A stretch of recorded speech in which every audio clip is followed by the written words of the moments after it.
This video is brought to you by my new book, Cryptid and Other Stories of the Bizarre and Terrifying. If you're looking for something to give you some nightmares before bed, then feel free to check out the links in the description.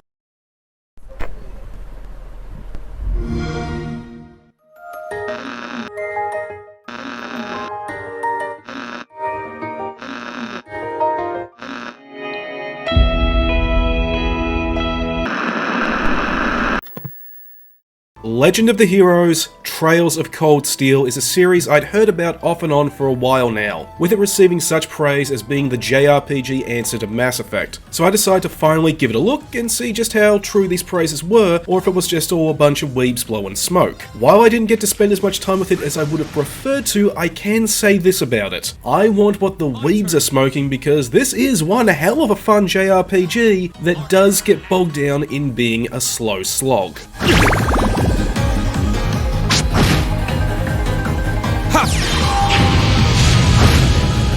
I want to make one thing clear, this game is a real slow burn, a slower one than Persona 4. Of the 6 hours I was able to play, half was just nothing but the tutorial before things actually started to progress, and even then, it was still building up and establishing elements for later on in the story. I am a patient person, but the pace this game takes to just get going actually had me considering stopping earlier more than once. But this long build-up does play into one of the game's strengths, its world and characters. They're great! There's a lot of interesting lore and flavour on how the Erebonian Empire works and laid out, and this also plays into character dynamics and gameplay mechanics, particularly class customization. Since there are no classes in the game, instead you slot quartz into devices that determine stat modifiers and abilities, and this setup, it's great as well!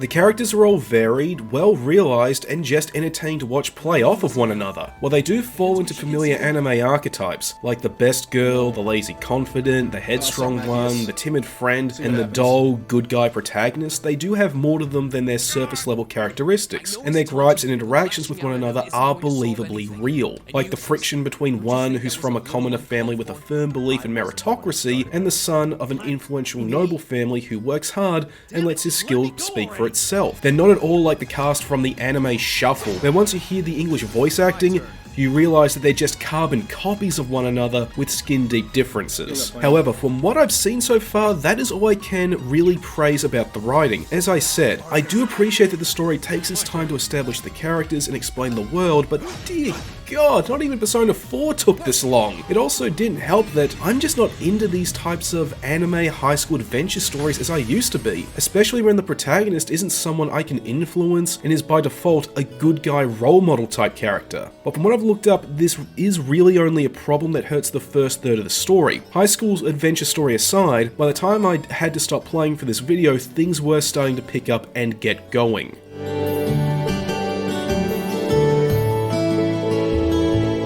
Now as for the gameplay itself, I love it! It's essentially a hybrid of Final Fantasy X's gameplay and Persona 4's. We have to manage social links and cooperation with other characters, which can not only impact the story, but provide bonuses in combat. These links can be strengthened either by working with your desired friend in combat, or hanging out with them in your free time, while also managing your class schedule at the Thor's Military Academy, whereas the Final Fantasy X influence comes in with the inclusion of a turn order system. Combat is turn-based, and what the order system does is let you know when which character is going to move next, with different abilities affecting the order with prep time, and sometimes a turn offering a bonus for an extra edge. This is awesome, and when you factor in the quartz system, you have combat that rewards strategy and forethought. There's also a nice risk and reward factor with skills being divided into two different types, called arts and crafts. Arts are essentially spells and use the equivalent to mana with elemental damage, while crafts are something different, focusing more on debilitating enemies and buffing allies over pure offense. This is where the risk and reward factor comes in because the points needed to pull off crafts are drip fed by hurting enemies, but you get them a lot quicker by enemies hurting you. So if you end up on the ropes, you're guaranteed to be able to pull out something that could delay or knock out the enemy and give you some breathing room. Combat is easily the part of the game I love the most, not just because of its originality, but because it's just balls of fun thanks to everything coming together into a pleasing whole.